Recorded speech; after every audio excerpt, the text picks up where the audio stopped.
Karena apa? Karena pedot. Nah, itu tadi. Duh.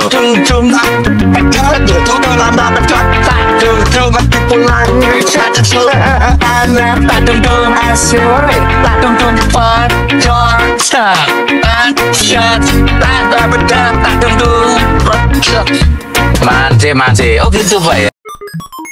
Assalamualaikum guys, halo everyone, halo everybody. So kembali lagi ke Pos RT Podcast Obrolan Santai bersama Dr. Mason. Halo. Halo Dr. Mason. Gimana dok kabarnya dok? Wah, luar biasa. Luar biasa ya. Gimana dok kemarin ujiannya dok? Ujian lulus. Lulus ya. Jadi sebentar lagi ini Dr. Mason ini mau apa ya? Spesialis ya. Ya profesor lah. So, halo guys, Dr. Mason ini kemarin yang belum nonton neuroscientist dok ya. Betul. Jadi berkaitan dengan segala macam otak, terus epilepsi ya penyakit semacam itulah guys. Jadi nah kebetulan kemarin kita kan sudah nonton yang lalu-lalu, yang belum nanti saya di deskripsi ya guys ya. Nanti saya linknya. Terus Nah kali ini dok, ini kita mau bahas soal Masoni pedot guys. Nanti saya guys ya. Saya linknya nanti saya tampilkan di sini Masoni pedot. Mungkin teman-teman yang sudah nonton, atau belum nonton, langsung ke IG-nya Pak Purnomo Belajar Baik. Purnomo Polisi Baik ya, Pak Purnomo Polisi Baik. Sebetulnya saya sudah ngikuti dok Pak Polisi ini sejak 2000 berapa ya? 2019 atau apa itu? Waktu itu Pak Polisi ini ngevlog orang anak muda yang jadi gini dok, yang misuh-misuh gitu loh kata-kata kotor. Nah, so sebetulnya apa yang dirasakan Pak Polisi ini saya pernah merasakan dok. Jadi Pak Polisi ini kan dinasnya di Lamongan ya. Saya dulu kan di Surabaya terus pindah ke Jombang dok, hampir 9 tahun. Nah kebetulan waktu ini sorry guys ya, tak cerita dikit guys ya.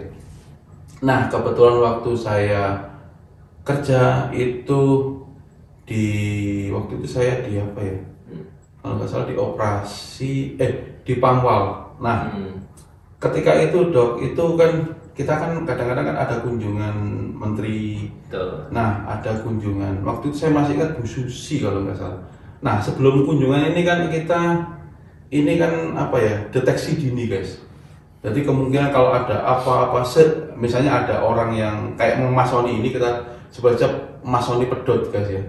Ini kita kan harus disterilisasikan lah bahasanya, bukan disingkirkan, dirangkul lah. Nah tapi dok, pengalaman saya dok, pada fenomenanya guys, itu ketika kita dengan kasar dok, ketika kita pukul, dia itu malah dendam. Jadi teman-teman saya pernah tuh mukul orang kayak gini, itu malah suatu hari dia malah dipukul balik. Nah sedangkan saya itu dulu pernah, ya memang dikasih tahu orang tua saya dulu, triknya kalau kayak gini itu dikasih rokok surya, rokok buat merokok. Itu dia malah suatu ketika kita bisiki, mas minggir, itu malah dia mau. Dan kebanyakan itu dok, kan dulu waktu saya sebelum berangkat ke Amerika itu deteksi dini kayak gitu, tiap kalau ada mau kunjungan, kalau dapat email dari seknek gitu, jadi rundownnya kan jelas jam berapa, berarti kita harus ada deteksi dini. Nah kita harus sterilisasi ini, biasanya itu di pasar. Nah kebetulan Mas Sony ini, makanya Pak Purnomo kemarin saya terima kasih sudah diizinkan, jadi sudah diizinkan untuk ditayangkan di sini dok. Saya sudah dapat terima kasih banget Pak Purnomo. Jadi apa yang dirasakan Pak Purnomo saya juga pernah merasakannya dok. Artinya pernah juga menangani hal-hal seperti itu waktu di Pemda dok. Jadi itu mengingatkan saya kembali bahwa orang-orang seperti ini perlu dirangkul dok. Nah kebetulan ini Pak Purnomo ini Dokter Marson, ini sudah melihat tayangannya Pak Purnomo yang di sini. Beliau ini adalah dokter neuroscientist, jadi S1-nya Makassar, S2, S3, postdoknya Amerika semua. Jadi ini nanti kita bahas soal aja Dok, soal memang ini kan faktornya kan berbagai faktor. Jadi ada kejiwaan, ada psikiater mungkin ya. Cuman kali ini kita mau bahasnya versi otaknya. Kita mau tahu kira-kira otaknya kayak apa. Memang tidak dibedah ya, tapi kan bisa diterawang. Artinya kan sekilas pandang di otak ini bagian mana sih yang kira-kira pedot. Nah saya terangkan dulu Dok. Bahasa pedot kalau di Jawa itu memang apa ya? Kayak kabel ini putus. Jadi otaknya itu putus. Jadi menurut pengalaman saya juga Dok, orang-orang seperti ini dulu itu malah dibuang di perbatasan. Jadi di Jombang sama Lamongan itu ada namanya Alaska, bukan Alaska sini, bukan. Namanya Alas Kapu. Jadi Alas Kapu itu perbatasan antara, mohon maaf ya guys, ini saya terangkan ke dokter soalnya dokter ini dari Makassar ya. Jadi sedangkan saya ini kan mertua Lamongan Dok, dari ya dekat dengan Pak Purnomo di Sugiyo situ. Kecamatannya Sugiyo. Nah Pak Purnomo ini kalau nggak salah mana ya tadi, kemarin saya lihat di Kedung Pring atau mana saya lupa. Pokoknya di jalan yang sebelum Gunung Pegat itu. Nah itu biasanya antara Jombang sama Pasar Babat itu banyak Dok. Jadi yang di Pasar Jombang itu juga begitu, banyak ditemukan seperti itu. Terus di Pasar Babat yang Lamongan itu juga banyak ditemukan seperti itu. Nah dari fenomena-fenomena ini kira-kira saya kan mumpung di Amerika dan ketemu dengan beliau-beliau ini orang-orang pinter dan nyari waktunya juga susah guys. Soalnya ini beliau kan kemarin ujian juga, nanti terbang lagi kemana, bisa ke Florida, ke California. Nah kebetulan ini ada di kampus, jadi kita mau tanyakan. Nah dokter, daripada saya banyak ngomong guys ya, lebih baik dari versinya dokter ini. Kira-kira Dok, pertanyaannya seperti ini Dok, kira-kira untuk Mas Sony Pedot ini itu untuk versi mohon maaf guys ya, saya agak kasar ngomongnya, untuk versi otaknya ketika dibedah atau diterawang lah istilahnya, itu benar-benar sarafnya pedot atau memang cuma istilahnya Jawanya digawe-gawe, cuman soalnya gini Dok, kadang-kadang orang-orang seperti Mas Sony ini dia itu kayak punya dunia lain, kayak punya saya nyebutnya imajinasi lain, kayak melihat sesuatu ini bukan real tapi ya ini dunia saya gitu loh. Tapi bagi dia kayak ini ya, kayak senolop ini, kayak dia nanti dipikirnya kayak kue kadang-kadang ya kan, dia makan. Bahkan mereka itu kadang-kadang, mohon maaf sekali, mereka itu telanjang. Nah ini mungkin pertanyaannya mungkin dari versi otaknya dulu seperti apa Dok? Monggo Dok. Iya, kalau ditanya sih ya sebenarnya pertama background saya kan ilmu saraf ya, jadi aku tuh belajar otak. Jadi 8 tahun terakhir itu aku belajar otak, terus fungsi-fungsinya dan bagaimana gabungan senyawa-senyawa kimia yang di otak itu bermanifestasi menjadi sebuah perilaku kan. Nah kalau yang di kasus ini kejadiannya Mas Sony Pedot tadi, Mas Sony itu jadi kalau dalam ilmu kejiwaan itu ya memang udah dikategorikan dalam kasus gangguan jiwa, lebih tepatnya itu namanya skizofrenia. Apa Dok? Skizofrenia. Jadi guys, namanya penyakitnya skizofrenia ya. Skizofrenia. Dan memang pada umumnya itu kena laki-laki secara penelitian. Laki-laki malah. Laki-laki paling banyak kena. Dan memang kejadiannya itu justru lebih banyak di usia muda. Maksudnya di usia muda ini? Di umur-umur 20-an kayak gitu udah muncul gejala-gejala yang mengarah ke gangguan jiwa seperti itu. Nah, cuma kalau kita di Indonesia kadang kan tabu kan kalau bilang, wah kok ke dokter jiwa, gila ya kayak gitu kan ya. Padahal udah muncul gejala-gejala yang udah mengarah ke gangguan jiwa gitu. Kan memang udah dan makanya kalau yang Mas Yusuf cerita tadi ada tempat di Surabaya yang namanya Alaska, tempat di orang bukan di Surabaya, di Nguwok kalau nggak salah ya, di tempatnya Pak Polisi ini dok. Iya. Ada kayak gitu, kayak shelter kayak apa ya? Iya, mereka kayak panti ya. Di marginalized kan, jadi mereka memang dipisahkan dari komunitas dari. Jadi kalau secara ilmiah sih pasien dengan gangguan jiwa kayak gini atau skizofrenia ini, ya, dan itu ada ketidakseimbangan kadar dopamin dalam otak. Nah, jadi ada banyak produksi dopamin. Dopamin ini neurotransmitter. Jadi buat satu sel saraf berkomunikasi dengan saraf yang lainnya dalam otak itu perlu dopamin ini. Bentar dok. Dopamin itu apa dok? Nah, dopamin itu kalau istilahnya dopamin itu neurotransmitter. Jadi semacam kayak senyawa kimia, yang diproduksi otak, yang memungkinkan satu sel saraf itu berkomunikasi dengan saraf-sarafnya. Jadi kan kalau kita belajar misalnya ngomong aja nih. Yang ngomong ya.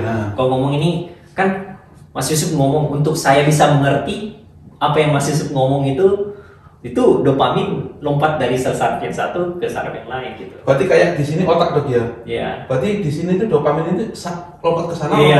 Iya. Oke. Jadi kayak zat kimia gitu. Jadi yang memungkinkan bahwa yang membuat saraf itu terkoneksi satu dengan yang lain, yang membentuk satu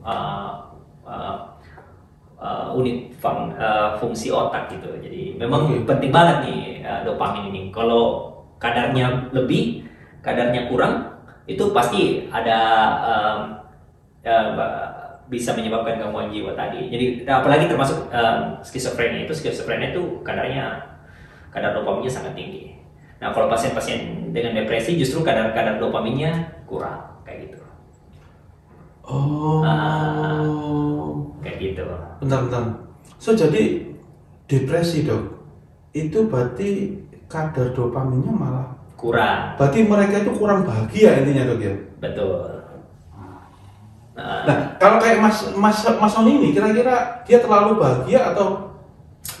Kalau bahagia kan sebenarnya kan kalau kata-kata orang-orang itu kan dopamin itu hormon bahagia kan ya. Iya. Jadi kalau banyak kadarnya jadi bahagia terus kan.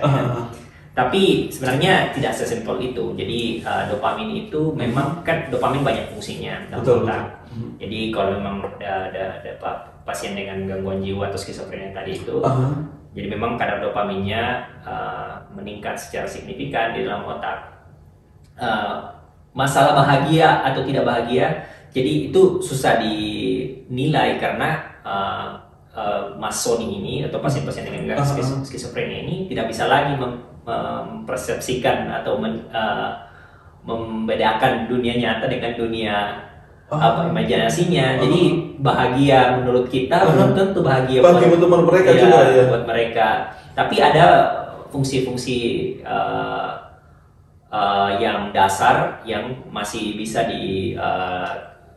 dikerjakan sama orang dengan gangguan jiwa ini. Misalnya kayak tadi kan Mas Yusuf bilang ada yang mukulin ini. Ada yang mukulin malah dendam ya kan. Jadi ada itu kan fungsi-fungsi dasar gitu. Jadi kalau dia jadi mempertahankan diri. Iya, jadi kayak ini sakit dipukul, ada ini berarti itu sesuatu yang kalau kita bilang aversif. Jadi sesuatu yang tidak enak nih, tidak nyaman gitu kan ya.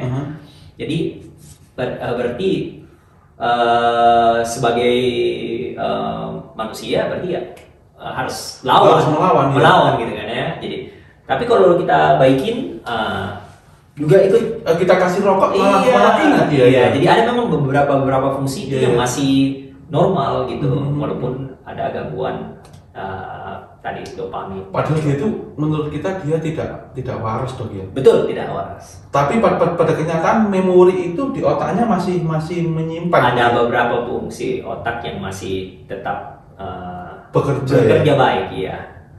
Nah, kira-kira kemungkinan untuk sehat bisa enggak dok?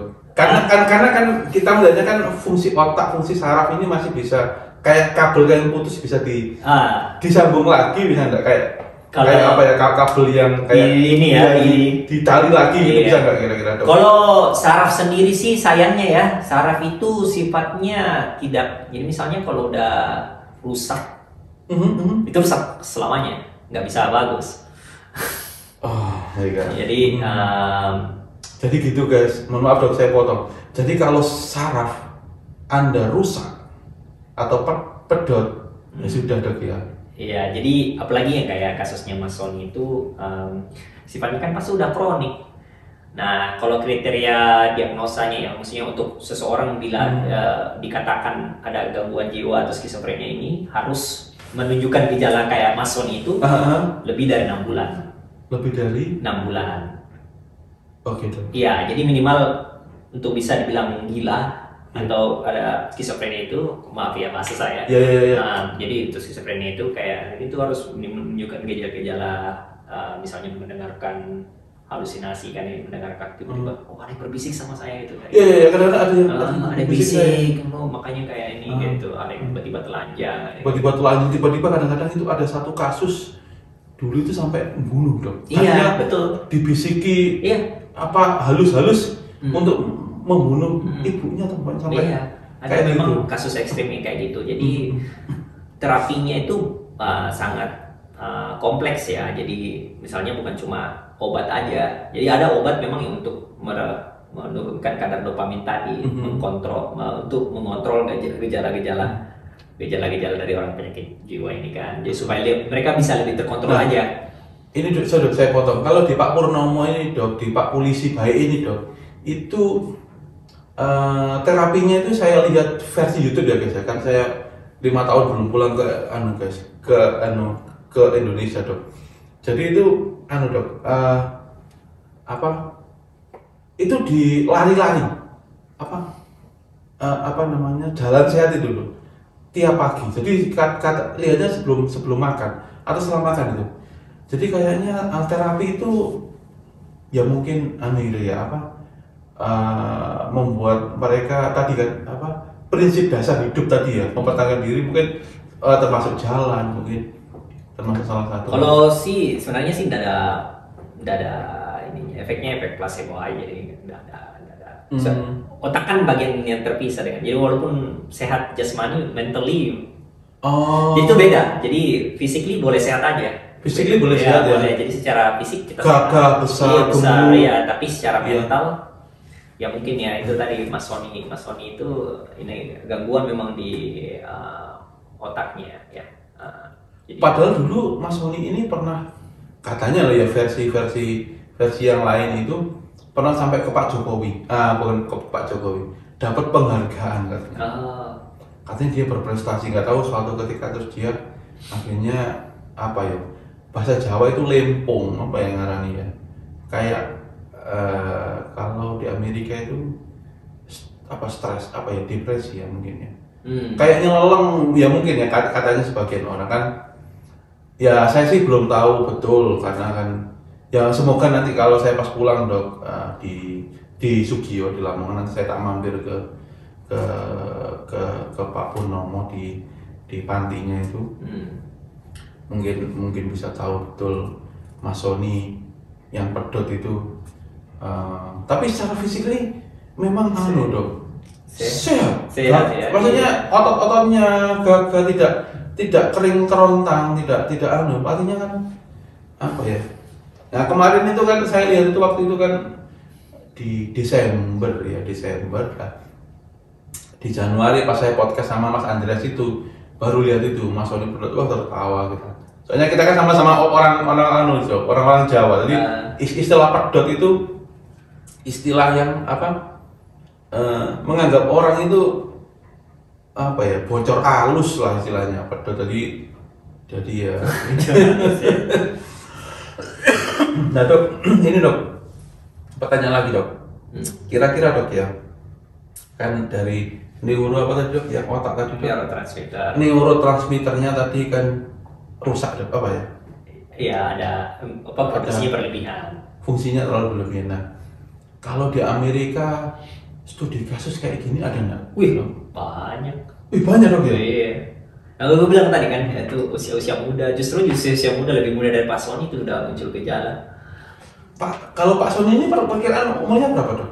40? Mungkin kali ya. Tapi mungkin udah muncul gejala waktu mungkin awal Pak Sony-nya masih muda, udah cuma nggak sadar aja bahwa udah menunjukkan gejala itu. Cuma kan itu aku bilang kalau di Indonesia itu nggak sama kayak di sini ya. Kalau di Indonesia ya, kita ke dokter jiwa itu takut dikatain, wah gila kan. Kalau di sini kan nggak, aku bilang manusia itu ada dua aspek, ada fisik, ada mental. Nah yang kita mau jaga itu yang Pak Sony ini gangguannya di mental, fisik mah sehat aja, tapi mentalnya terganggu gitu kan. Tapi kan kalau mental terganggu nggak bisa juga beraktivitas, sama yang kayak Pak Sony sekarang ini kan nggak bisa beraktivitas.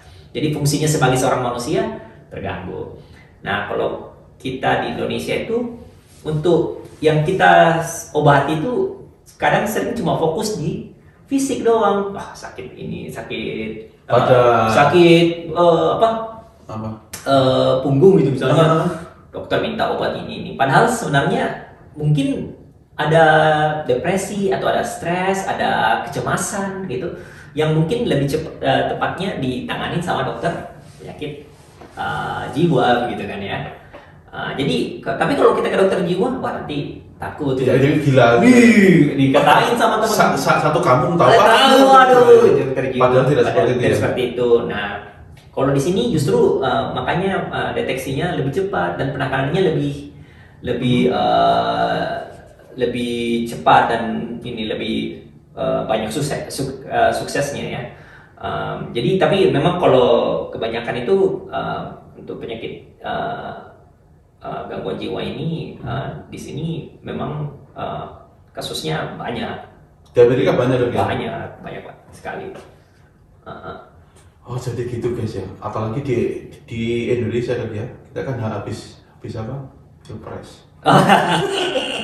Mungkin caleg-caleg yang kalah itu. Iya bisa jadi kayak itu. Jadi stres yang sifatnya mendadak dan betul-betul istilahnya kalau di sini sangat-sangat ini ya mengena di hati gitu ya. Itu bisa menjadi trigger untuk terjadinya kasus kayak Pak Sony ini. Jadi itu jadi jadi memang ada beberapa orang yang lahir dengan bakat untuk menjadi gila, cuma nggak muncul gitu kan. Nanti baru ada penyebabnya, pemicunya baru kelihatan, baru muncul gitu. Jadi ada memang kayak gitu. Jadi pas ada pemicunya misalnya tadi gagal nyalek gitu kan ya.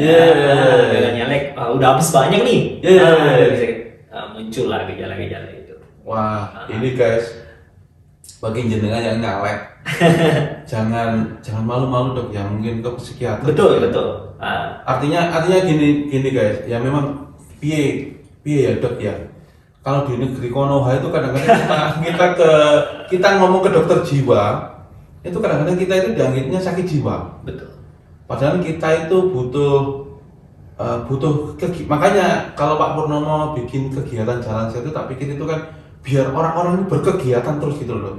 Artinya setelah nyalek misalnya gagal, uang habis, harusnya saya itu harus berkegiatan apa, misal ke masjid apalah jalan-jalan, tapi harus ke luar negeri tak refreshing, saya kan juga kurang tahu.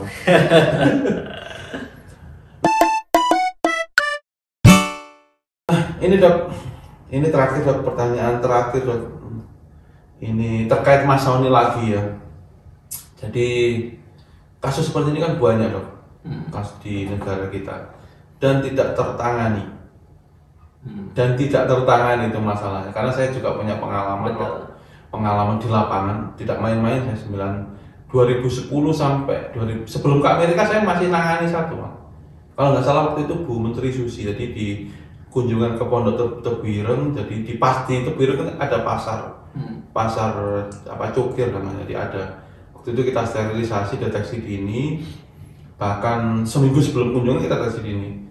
Nah, waktu itu memang kayak panti atau pondokan atau kayak miliknya Pak Purnomo di kala itu Dok, di sebelum itu memang sedikit, tapi di Jombang ada namanya Geria Cinta Kasih atau Liponsos atau dinas sosial sudah mulai aktif. Kalau dulu kita itu Dok, setahu saya itu ditinggalkan di jalan. Nah, artinya sudah mohon maaf sudah gila gitu, solusinya ditinggal. Tapi tahun-tahun yang dulu guys, kalau tahun-tahun sekarang sudah penanganannya baik sekali. Artinya orang itu mohon maaf lagi, bukan apa-apa, mohon maaf, ini kita ngomong kedokteran, orang itu jijik, iya kan, bau, terus apalagi itu dulu saya pernah itu mandiin sampean. Jadi tak mandiin di Mako itu, tak mandiin sama Mas Tinu, sekarang dia ajudan. Tak mandiin, kan kita kan satu regu dulu. Tak mandiin terus sama Pak Kepala Bidang dulu. Pak Kepala Bidang kan tidurnya di kantor. Nah itu punya sarung sama kaos, ya kaos olahraga milik dinas. Itu dikasihkan, kita pakai baju. Nah, artinya seperti Mas Sony ini, Dok. Apa ya? Kalau saya sih versi deteksi dininya itu sebagai family atau keluarganya itu harus seperti apa, Dok? Ketika tahu kayak oh ini wah pedot ini, ya itu kira-kira gimana, Dok? Jadi sebenarnya yang banyak terjadi di Indonesia itu jadi memang kasus-kasus kayak begini kan artinya dianggap sebagai aib ya dalam aib keluarga ya. Aib keluarga, jadi keluarga kayak malu juga dengan adanya anggota keluarga ya. Jadi betul. Jadi banyak dari kita itu yang menganggap bahwa ini bukan bagian dari keluarga kami, kan istilahnya dicoret dari kakak lah ya. Dicoret dari kakak karena stigma itu di masyarakat. Betul. Bahwa wah keluarganya ada yang gila nih. Jadi kayak daripada tercoreng satu keluarga kan yang mending kita singkirkan ya. Bahkan mungkin tidak pernah dicerita di keluarga yang pertama ke ini bahwa ada saudara yang kayak gini. Oh iya. Ya, jadi itu memang sesuatu yang kayak memang di Indonesia, dan sebenarnya di sini juga ada yang seperti itu. Jadi malu dengan adanya kejadian kayak begini di keluarga. Jadi ada anggota keluarga yang gila gitu. Yang pedot tadi ya. Jadi sebenarnya di Indonesia seperti itu. Jadi kalau sebagai keluarga sih, jadi pengenangan orang dengan gangguan jiwa itu di awal tadi aku bilang kompleks. Jadi memang membutuhkan berbagai pihak gitu. Jadi banyak pihak yang terlibat gitu, termasuk keluarga. Kenapa? Karena kalau keluarga support ya, kalau keluarga mendukung, merangkul gitu, sebenarnya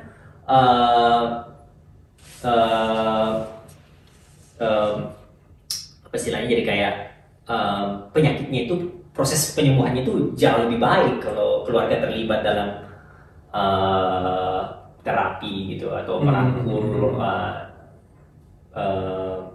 dari pasien dengan. Artinya orang-orang seperti ini kan jarang diajak ngomong sih, Dok, masalahnya, Dok, kadang-kadang. Itu bukan sebenarnya sih bukan kayak gimana? Jadi intinya memang keluarga harus terlibat. Jadi ada, kita istilahnya kalau di kedokteran itu namanya family therapy. Jadi family therapy. Ya, jadi menjaga supaya orang dengan gangguan jiwa ini bisa menjalankan fungsinya di dalam keluarga. Paling tidak mandi, makan kayak gitu ya. Nggak bikin onar kan di luar kayak gitu kan ya. Oh sebentar, Dok, saya potong, Dok. Makanya bener guys, makanya tadi dokter bilang kayak gitu. Saya ingat Pak Purnomo itu di videonya itu bilang anaknya, Dok. Jadi dia itu memang merangkul sebagai family-nya ya. Karena itu penting salah satu faktor penting sekali. Jadi waktu dikasih obat kan gejalanya itu udah terkontrol kan. Nah itu lebih gampang di istilahnya di sugesti atau dibentuk gitu kalau dalam keluarga kan yang mensupport ini. Akhirnya perlahan-perlahan itu beberapa fungsinya itu bisa diperbaiki. Jadi kayak bisa mandi sendiri ya benar, makan gitu ya, kan ya. Makan ini ya, iya, pakai baju, iya, jadi mengurus dirinya sendiri iya, kan iya, ya, nggak perlu ini, walaupun masih dalam terapi sebagai orang dengan gangguan jiwa gitu kan ya.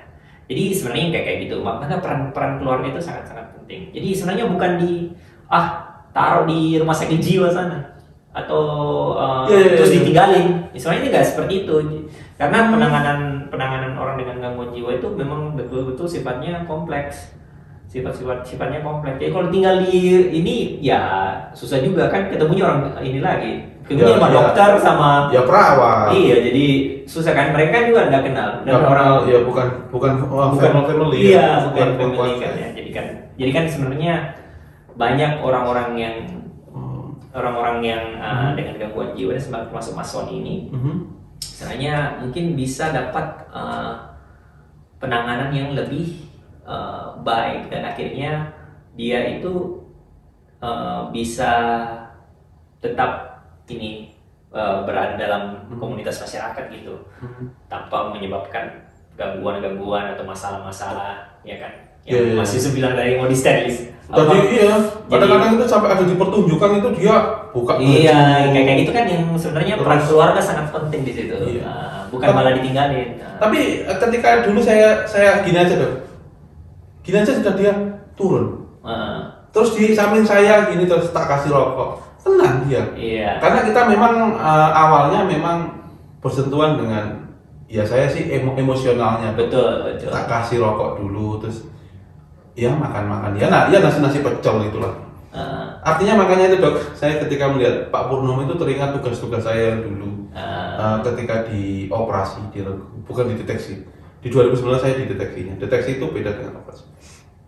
Itu memang di Pampal juga itu masih berkaitan dengan istilahnya dunia kayak gitu dok, ketertiban umum.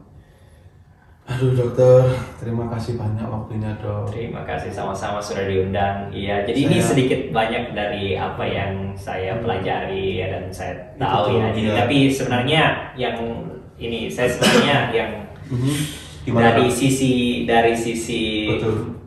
neuroscience ya. Jadi ada memang fenomena-fenomena seperti ini di mana mason ini, orang vertikal mason ini tidak bisa membedakan apa yang real, apa yang tidak, dan itu memang terjadi gangguan di saraf produksi dopamin tadi kan ya. Jadi itu kayak gitu.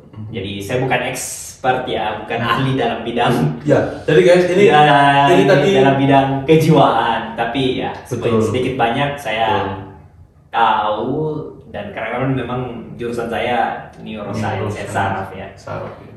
Jadi guys perlu saya stabilo dulu, jadi nanti khawatirnya kok dari kejiwaan begini, dari nanti kejiwaan sendiri guys, psikiater sendiri. Nah kebetulan ini saya stabilo lagi, Dokter Marson ini neuroscientist, jadi yang versi di bukan di luarnya tapi di otaknya ini guys. Di apa nanti? Neuro apa tadi dok? Neurotransmitter. Saya lupa tuh. Jadi saya belajar itu. Ya belajarnya itu nah ketika digabungkan dengan yang masoni, istilah pedot tadi kan, istilahnya kita kan kabelnya ini, sarafnya itu benar-benar pedot atau cuma digawe-gawe. Karena saya dari dulu juga tanya orang-orang seperti ini kadang-kadang mohon maaf dok, di Jawa itu ada istilahnya apa ya? Dadi itu kadang-kadang setelah gitu terus ada bapak-bapak berseragam terus dadi kayak apa ya, kayak dibuat-buat. Nah saya tuh pikirnya ini dibuat-buat. Ternyata tadi sudah dijelaskan dokter, memang ada neuro transmitternya yang berlebihan. Terima kasih banyak dok, Terima kasih, waktunya Mas. sudah Terima dijelaskan. Mungkin next kita bisa berkunjung mungkin waktu ke Surabaya. Iya, boleh. Nah teman-teman yang mau nonton lebih lanjut Mas Sony, karena kita bukan di Mas Sony-nya. Dan terima kasih Pak Purnomo sudah diizinkan kemarin, sudah message beberapa hari yang lalu, sudah dibolehkan untuk menayangkan ini. Memang tidak untuk yang lebih lanjutnya bisa nonton di Instagramnya Pak Purnomo Polisi Baik atau di YouTube-nya Pak Purnomo guys, untuk yang kelanjutan kayaknya sampai hari ini masih nangani itu. Jadi yang di jalan-jalan memang polisi baik. Dan untuk yang mau donasi guys, monggo langsung ke Pak Purnomo, jangan ke saya. Nanti gimana sih donasi ya, nanti dihubungi sendiri lah di DM mungkin ya, di DM mungkin yang mau donasi untuk support, kan itu juga butuh makan dok. Betul. Butuh makan, butuh bantal, mungkin butuh pantinya, mungkin dibagusin lagi ya kurang ya. Monggo nanti teman-teman yang donatur maupun yang kelebihan uang, nah, monggo kelebihan rezeki kok, monggo rezeki, monggo jangan donasi. Atau gimana kalau ngomong bahasa Inggris gimana tuh? Mungkin mungkin dari luar negeri. Dokter, ada quotes hari ini dok? Waduh, apa ya, hari ini belum siap-siap quotes hari ini. Belum siap-siap, oke. Mungkin next time apa ya? Dokter capek banget habis ujian. BTW selamat dok ya, ujiannya sudah lulus. Terima kasih. Karena lulus di Amerika itu sulit guys. Iya, ini termasuk ujian yang paling sulit yang pernah ya saya alami selama sekolah. Sesulit apa dok kira-kira? Aduh, ini gimana dok? pokoknya brutal deh. Pokoknya aku tuh iya. tiap hari belajar gitu ya. Jadi betul-betul cuma bahas soal, terus ujiannya kan 9 jam. Oh 9 jam? 9 jam ujiannya. Wah kayak pertanyaan penyidik. Iya, jadi ujiannya itu 1 harian. Jadi datang, aku tuh keluar rumah jam 9 jam. Jam 7, jam 8 ya. Jadi memang belum ada matahari kan. Di sini kan sekarang daylight saving kan. Iya. Jadi ke jam 7 itu belum ada matahari. Belum ada, jam 8 baru ada ya. Iya, jam 7. Uang subuh itu jam setengah 7. Betul. Jadi jam 7 itu ke Des Moines. Jam setengah 7. Ujiannya bukan di sini? Bukan, ujiannya di Des Moines. Di mana? Di Prometric namanya. Di West Des Moines. Oh, oke. Wah. Ujiannya ke sana. Jauh dok. Waduh. 1 jam sendiri dok. Jadi belum ada matahari. Keluar dari tempat ujian, udah turun mataharinya. Terbenam. Jadi guys, garis bawah guys. Jadi perjuangan teman-teman kita di Indonesia ini, yang student-student itu memang berat banget. Makanya jangan direcoki pulang. Kapan pulang? Mereka itu di sini tuh berjuang. Ya, mohon maaf dok. Iya berjuang betul. Kayak istri saya ini sekarang dia awalnya mau neliti air dok. Betul. Karena di tempat kami di Lamongan itu istilah orang Lamongan itu dodok gak iso cewek apa gitu loh. Pokoknya saya pas nikah itu ada orang tua itu bikin ujangan kayak gitu. Nah kita dulu istri sih sama Pak Wahbu Lamongan dulu di PDAM-nya sama ITS sama itu mau yang neliti air. Nah ketika di Amerika ini awalnya mau bikin yang di Amerika ini kan ada tower yang bisa langsung diminum dok soalnya. Kita kan tiap hari minumnya kan dipakai tap. Ya itu terinspirasi itu bisa nggak air bersih. Tapi profesornya punya pandangan lain, wind turbine. Nah kemarin sudah dari maintenance karena kita butuh energi listrik yang ya gimana itu ya namanya profesor kan punya pandangan lain. Kamu itu begini ya. Tapi apapun itu memang mohon maaf guys, itu sulit banget di Amerika. Nyari profesor aja mohon maaf, itu sulitnya sangat mati. Iya. Apalagi ketemu profesornya lah. Dokter Masen ini berkesempatan punya profesor yang selalu membackup ya. Iya, support. Ya udah dok, saya suka bersyukur. Habis ini pulang ke Makassar atau ke Papua dok? Rencana sih pulang ke Makassar dulu bentar. Jadi kan saya mau rencana sih daftar spesialisnya di sini. Jadi rencana pulang ke Makassar sebentar, terus nanti lanjut di Jakarta. Nah ini dok, Ya. kemarin itu ada yang visit tapi tertutup. Tidak di permukaan tapi. Ini mau tanya ke Dokter Marson ini. Boleh. Nah, kira-kira kalau antara Singapura dan Indonesia nawari kerjaan pilih mana dok? Oh, Singapura dan Indonesia. Iya. Sebenarnya sih kalau saya punya tujuan awal itu punya cita-cita ya. At some point ya dalam karir saya itu saya mau balik gitu. Balik ke Indonesia? Balik ke Indonesia. Oh, kebetulan dulu. Jadi saya memang punya ini cita-cita. Jadi pulang nge-share apa ilmu saya. Tapi yang pertama teman-teman itu kalau saya kasih tahu jujur saya aja pertama itu kalau ada kesempatan ya sekarang. Jadi yang susah kan nyarinya itu kesempatan itu yang susah nyarinya. Kalau ada kesempatan, kenapa kita tidak rangkul kesempatan itu? Oke. Terus setelah kita kaya dengan ilmu, kita pulang dan bangun kayak gitu kan ya, Betul, di-share. iya. Karena kalau pulang apa juga yang mau di-share kalau tidak ada ilmunya. Betul. Jadi sebenarnya sih yang kayak gitu. Kalau secara pribadi sih Singapura itu negaranya bagus, cuma sangat kompetitif. Jadi negaranya bagus, sangat kompetitif. Dan menurutku kalau aku ya, kalau mau berkeringat,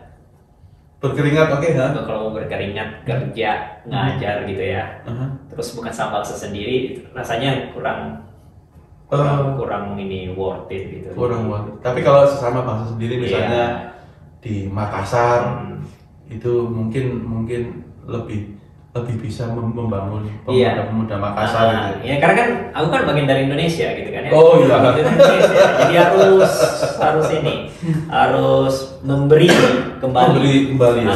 Jadi kalau aku kan pernah di Papua, jadi kalau teman-teman yang pernah ke Papua, nah teman-teman yang masih ingat Dokter Marson yang pernah dinas di Mimika. Nah, ini beliau sudah sukses, sudah profesor. Sebentar lagi profesor. Nah, iya, jadi saya sebenarnya punya istilahnya panggilan ya, kayak panggilan jiwa dok ya. Iya, jadi mau kembali gitu dan share pengalaman saya di sini. Bagaimana menjalani pendidikan di sini, bagaimana bisa sampai ke tahap ini, ya kan? Itu dalam suatu saat saya bisa ini bagikan ke teman-teman di Papua. Jadi kalau di Papua itu ya kadang kita sayang ya banyak yang muda-muda itu udah putus sekolah. Mungkin bukan di Papua aja, cuma waktu tempat saya kerja itu yang masih muda itu masih anak-anak itu yang waktunya sudah sekolah tapi tidak ke sekolah, mungkin karena masalah ini ekonomi ya. Gitu kan ya. Jadi kan sayang ya kayak gitu. Jadi memang harus ada orang-orang yang hadir, menginspirasi, membagikan cerita sukses gitu kan ya. Sukses story ya. Sukses story. Jadi kembali bisa bangun Indonesia. Kalau diizinkan ya. Tepuk tangan juga. Kalau diizinkan. Artinya gini guys, Dokter Marson ini punya pengalaman, bukan pengalaman pahit, pengalaman yang beliau itu memang dari awal sampai Amerika pun itu hanya satu orang ya. Kalau belum nonton yang sebelumnya sudah ada ceritanya itu. Jadi saya hanya kembali menceritakan. Jadi sampai dapat beasiswa Fulbright ya. Fulbright sampai itu makanya tadi dokter bilang kesempatan. Setelah dapat kesempatan dia akan share. Jadi kesempatan di Amerika sudah S2, S3, postdoc lah, ini beliau ini mau pulang dan share ilmunya. Karena mohon maaf tidak semua orang sekali lagi lulus di Amerika. Banyak yang putus tengah jalan. Betul, iya ada juga kayak gitu. Sudah dengan profesornya sudah enggak. Soalnya di sini profesornya mohon maaf lagi cerewet guys.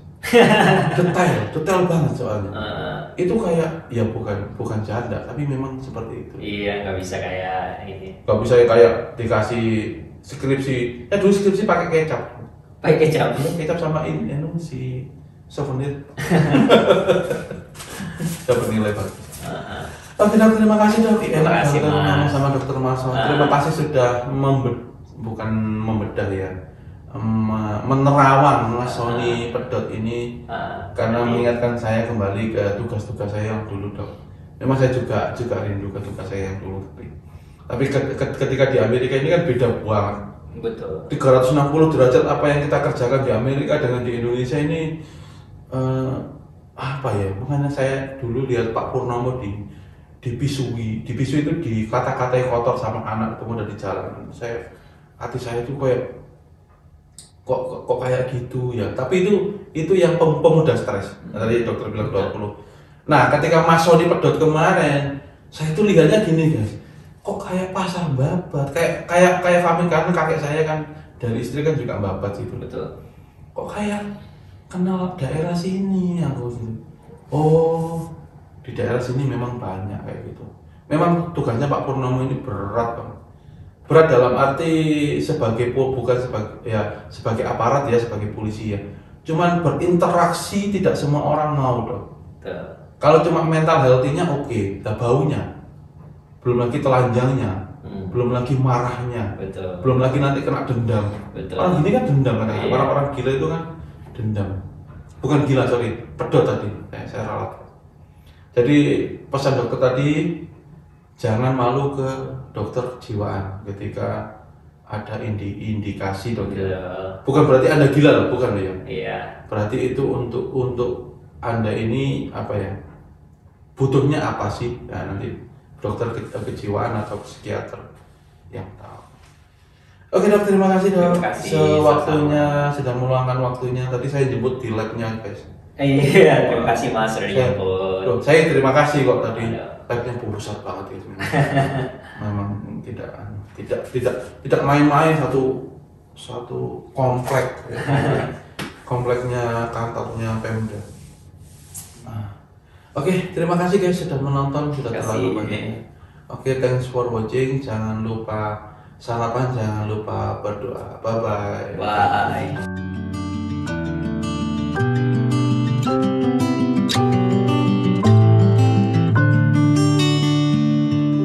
Tadi saya lupa guys. Jadi untuk yang bulan puasa nanti podcastnya off dulu guys ya, karena saya mau fokus ibadah dok. Betul. Saya puasa kan. Jadi mungkin minggu depan atau minggu depannya lagi. Nanti kita sambung setelah puasa lagi guys ya, post RT-nya podcastnya. Soalnya saya mau fokus. Mungkin nanti tetap saya tayangkan. Mungkin kita ke masjid guys. Masjid kan di Amerika ini jarang yang nyorot masjid. Saya mohon maaf. Saya mau ke traveling mungkin atau safari Ramadan lah, bukan traveling, ke masjid. Nanti menu buka puasanya apa, jadi nanti saya sekalian ke masjid, sekalian saya video kedua. Kalau bikin podcast nanti kan saya butuh waktu lagi. Jadi nanti biar tidak nyelempang atau pas nyari halal food di Amerika itu kan juga ya kadang-kadang ada sih chicken, beef, tapi kadang-kadang juga ada porknya. Nah kadang-kadang masaknya ini kita kan harus selektif dok. Betul. Jadi gitu guys ya, jadi mohon maaf nanti kita sambung lagi dan dokter siap karena ini sudah longgar ya dok ya. Betul. Nanti kalau ada pertanyaan silakan ditulis di kolom komentar. Nanti akan saya tanyakan lagi setelah hari raya Lebaran dok. Nanti podcast Siap. lagi dokter. Pokoknya guys, tulis atau mau sekolah di Amerika gimana dok? Nanti tulis aja, nanti tak tanyakan beliaunya. Karena beliau ini the best-nya Indonesia, neuroscience. Tidak banyak yang. Kira-kira berapa dokter dok yang di Indonesia neuroscience? Wah, aku sebenarnya nggak tahu, tapi belajar khusus neuroscience. Yang orang Indonesia? Ya sedikit sih. Sedikit ya? Iya sedikit, sangat sedikit malah karena memang itu yang menjadi alasan utama kenapa aku belajar neuroscience ke sini, karena memang jumlah neuroscientist di Indonesia itu memang sedikit. Gitu. Tapi dokter sekarang banyak, cuma yang belajar khusus secara detail neurotransmitter tadi. Neurotransmitter.